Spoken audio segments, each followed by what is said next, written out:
Olá, eu sou a Eliane e hoje falaremos um pouquinho sobre o romantismo, esse movimento que teve início no Brasil em 1836 com a publicação de Suspiros e Poéticos e Saudades de Gonçalves de Magalhães. Esse autor teve uma importância no marco do movimento, porém, na primeira geração se destaca mesmo o nome de Gonçalves Dias e é a ele que nós vamos nos ater. A primeira geração ficou caracterizada pelo nacionalismo. Uma das coisas que a gente precisa entender é que esse período de 1836 está muito próximo de um outro período histórico muito importante para a nossa sociedade, que foi justo a independência do Brasil.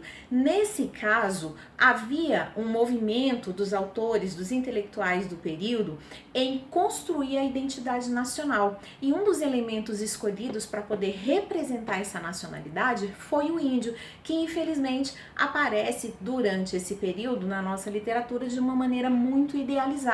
É o que a gente consegue perceber, por exemplo, em poemas como Marabá, do Gonçalves Dias, dessa primeira geração, em que a Índia é rechaçada pelos seus convivas por ela ser diferenciada. Ela é uma índia que tem uma cor de pele diferente, tem um cabelo de cor diferente, tem olhos de cor diferente, se aproximando do arquétipo do homem europeu. Havia um interesse em colocar a literatura brasileira como se fosse a literatura europeia. E isso nós vamos perceber, por exemplo, até o período do final do século XIX, que é quando temos no Brasil o simbolismo. E a gente vai perceber que esse movimento só vai ser quebrado no início do século XX, quando os intelectuais daquela época se voltam aos problemas e questões nacionais, percebendo que é importante construir de fato uma brasilidade que possa representar a nossa nação. Então, nesse poema Marabá, nós vamos perceber que a Índia não agrada aos seus convivas. Ela tenta arranjar um namorado, mas ela não vai conseguir porque ela é loira, tem os olhos verdes e os cabelos ondulados, ou seja, totalmente diferente do que nós conhecemos do arquétipo do indígena brasileiro e se aproximando quanto mais do homem europeu. Nesse caso da mulher, né? Por isso que essa primeira geração também se caracteriza pelo nacionalismo.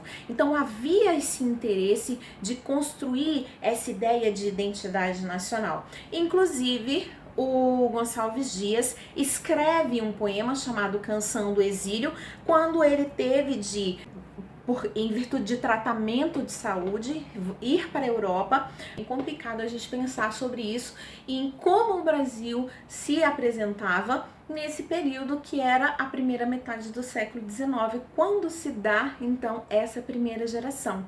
Então a gente percebe na construção que ele fez desse poema chamado Canção do Exílio, e exílio se identifica nesse caso porque ele estava fora do seu país, fora do seu lugar. Quem nunca ouviu os versos Minha terra tem palmeiras onde canta o sabiá, as aves que aqui gorjeiam não gorjeiam como lá? Esses versos são clássicos e inclusive na segunda estrofe desse poema nós temos uma referência ao hino nacional.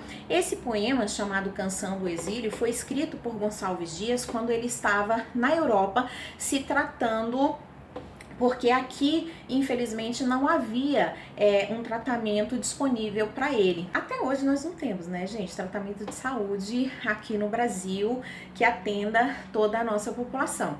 Mas, enfim, são meras coincidências aí da nossa nação. E uma outra coisa que a gente precisa perceber é que a segunda estrofe desse poema faz uma referência ao hino nacional. Quando a gente pensa em hino nacional, a gente está pensando tão somente numa exaltação da nação. E é exatamente isso que a gente vai perceber nessa primeira geração do romantismo, na poesia, uma exaltação da nação. Isso também vai acontecer, gente, na prosa também, mas especificamente esse recorte aqui é para a poesia. E a Canção do Exílio, então, é o grande ilustrador dessa temática nacionalista que tanto foi cara para os autores do período.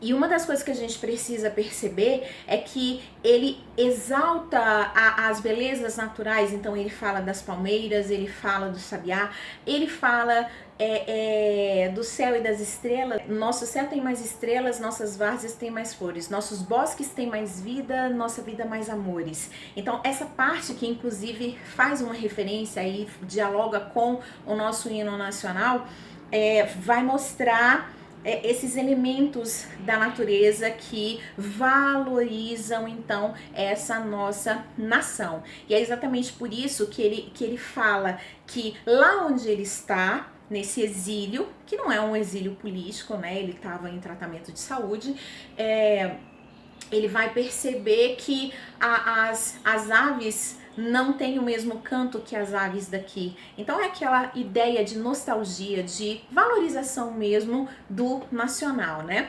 Uma das coisas interessantes é que esse poema ignora, por exemplo, que esse eu lírico precisou sair da sua terra, né, para buscar esse tratamento de saúde. Então é bem importante a gente pensar nessas coisas, porque isso tem tudo a ver com a idealização que constitui então a base do romantismo brasileiro. Uma outra coisa que a gente precisa perceber também é que ele faz essa distinção, ele mostra que ele não está na sua própria terra, né? Quando ele diz assim, a construção textual, ele faz uma referência aos adjuntos adverbiais aqui e lá. Uma coisa interessante é a gente perceber, então, essa ideia de que ele não está na terra dele, que ele tem esse desejo de retornar, né? Quando ele diz, minha terra tem palmeiras, onde canto sabe, as aves que aqui gorjeiam, não gorjeiam como lá. Então, esse aqui e esse lá se referem a lugares distintos. O aqui é o lugar onde ele está, que não é o lugar onde ele deseja estar, e o lá é a sua terra natal para onde ele deseja retornar. Então, com isso, nós temos essa grande expressão do nacionalismo romântico. Uma outra questão que é importante a gente perceber é que nessa primeira geração, a obra de Gonçalves Dias vai nos apresentar também uma temática lírico-amorosa. Tem um poema que eu gosto bastante, que é o poema Não Me Deixes, que é uma espécie de poema narrativo, ele conta uma historinha da flor e do rio, né?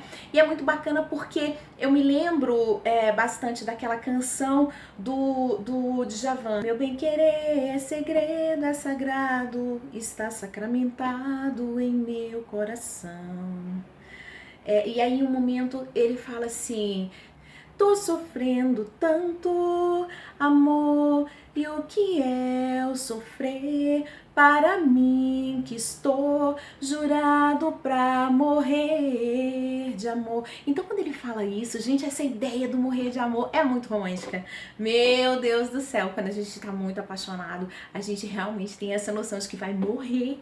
É uma coisa muito engraçada, muito interessante. Mas a gente precisa entender que nessa representação aí, né, do poema Não Me Deixes, que a florzinha fala que o rio estava passando e ela sempre dizia a ele, não me deixes não, né, não me deixes. A florzinha queria ir embora com ele. Só que, olha só que curioso, né, o rio vê aquela insistência de a flor querer ir com ele e ele provoca uma enchente, né, o rio, a flor enleia, arranca do seu torrão e a leva. E ela, contente, virou para ele e disse, não me deixaste não. Só que para ela poder ir com o rio, ela teve que morrer. Então daí vem a ideia da canção do Djavan, né? Está jurado para morrer de amor. Isso é muito romântico, gente. Então daí você vê essa ideia da construção do amor idealizado, né? Então são os amores impossíveis, os amores que eles não têm realização. E isso se configura em outros poemas também, que o eu lírico está sempre distante da amada, como a gente percebe nas cantigas trovadorescas, sabe? Nessa tradição toda da poesia, né? A gente vê muito nesse lirismo amoroso, esse distanciamento entre o eu lírico, né? Quem ama e quem é amado. Então é o eu lírico e a sua musa, e eles estão sempre distantes, não podem constituir um amor juntos, né? Esse amor é só algo desejado e almejado. E assim a gente percebe essas três vertentes da obra do Gonçalves Dias, que é o principal autor dessa primeira geração. Um beijo e até mais. Tchau!